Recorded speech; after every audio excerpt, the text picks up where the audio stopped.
Esprit, au bout du village, épisode 8. Retour chez soi.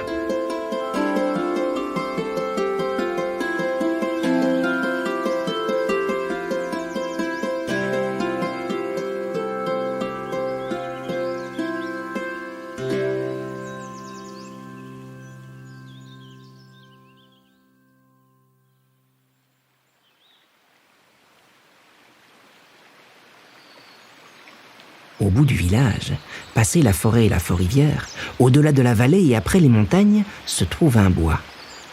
Au cœur de ce bois, il y a une hutte suspendue à un arbre géant. Et au pied de cette hutte se trouvaient une jeune fille et un chaman sur le départ. Alors, où va-t-on ? Au lac aux Aurores. Tu sais où c'est ? Bien sûr, c'est plein sud.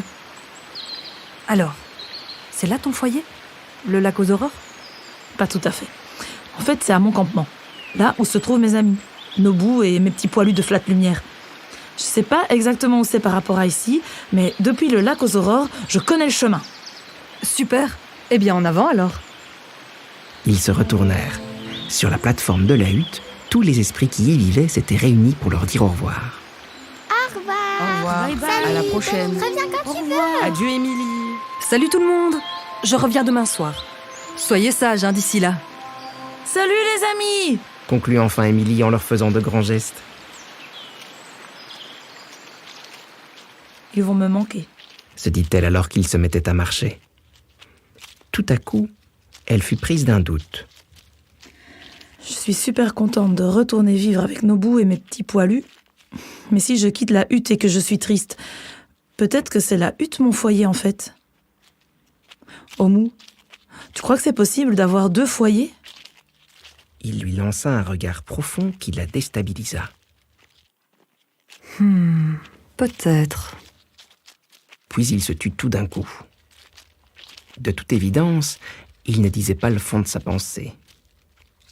Mais à peine furent-ils engagés dans la forêt qu'elle pensa tout à fait à autre chose. Sur leur droite, les arbres étaient couverts de visages étranges, tandis que sur leur gauche, des sortes de lucioles sortaient tout droit du pistil d'une fleur. Juste devant eux, un champignon pointu et tout bleu semblait se dandiner sur place. C'est moi ou le champignon vient de décoller là ?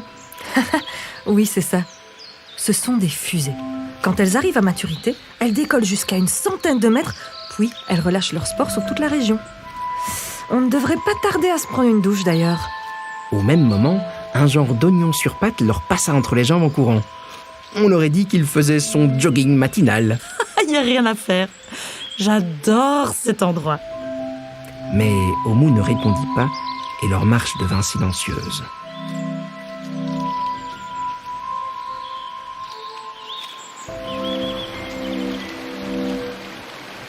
Ils passèrent une rivière puis sortirent du bois.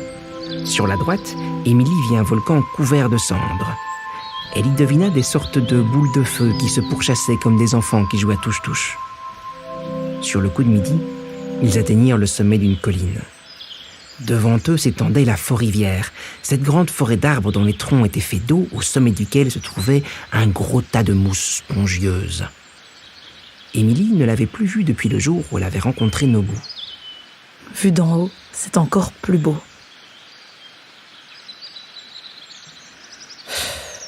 Elle soupira. Ses doutes l'avaient rattrapée.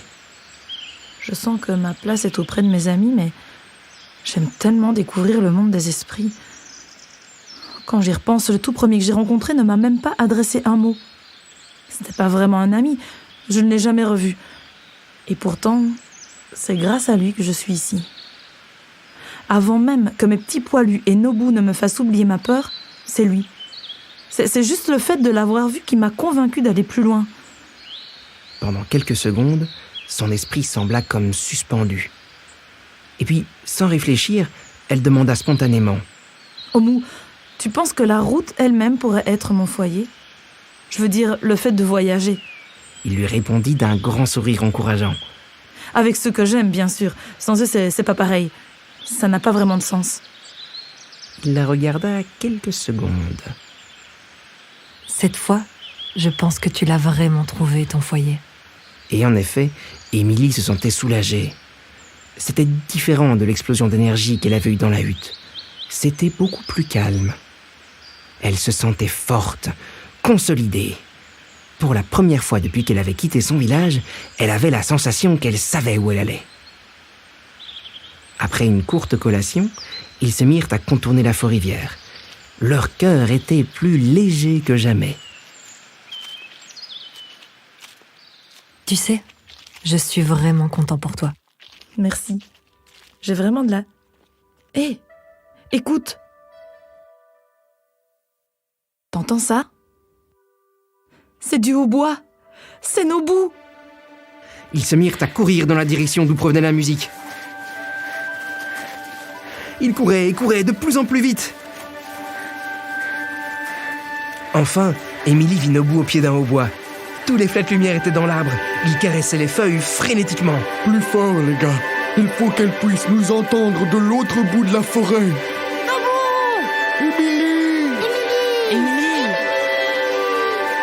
Nobu la prit dans ses gigantesques bras. Autour d'eux, les flats de lumière pleuvaient littéralement et se jetaient sur leur ami. Tous ensemble, ils formaient une énorme boule de poils. Émilie, où étais-tu passée? Je vais tout vous raconter. Mais avant, est-ce que ça vous dirait de faire le tour du monde avec moi? Quoi? On découvrira tous les esprits du monde, tous les lieux complètement fous qui existent ici. Ce sera magnifique.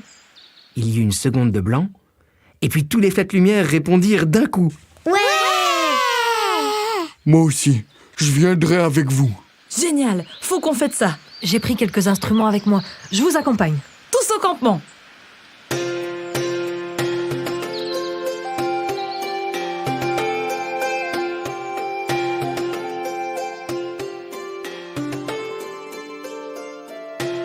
Ainsi, la fête battit son plein toute la nuit. Au milieu des danses et des chansons, Omu vint trouver Émilie. Tu sais, je ne t'en avais pas encore parlé, mais il y a des choses étranges qui se passent ici depuis un moment. Et je pense qu'elles pourraient être liées à ton monde. Quand tu auras assez voyagé, serais-tu d'accord de retourner dans le monde des hommes pour enquêter sur ce qui s'y passe? Les épaules d'Émilie s'abaissèrent doucement. Non, je suis désolée, mais je ne crois pas que j'y retournerai. Ma place est ici, parmi les esprits. J'en suis convaincue maintenant. Et j'ai plus rien à faire chez les hommes, vraiment. De toute façon, je ne leur ai jamais vraiment ressemblé. D'accord, pas de problème. Je comprends complètement. Profite bien de ton voyage et viens tout me raconter quand tu reviendras. Ça va être une sacrée histoire. Allez, viens danser. Avec plaisir.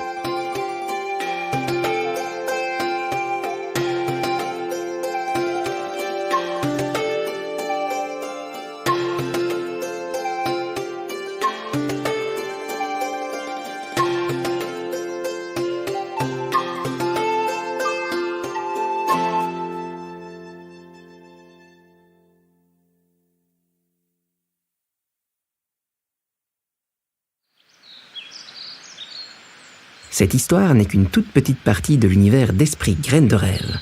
Rends-toi sur le site esprit-seedsofdreams.com, le lien est dans la description, pour découvrir toutes nos autres histoires. Pour soutenir notre projet, rends-toi sur notre page Patreon Esprit-Seeds of Dreams.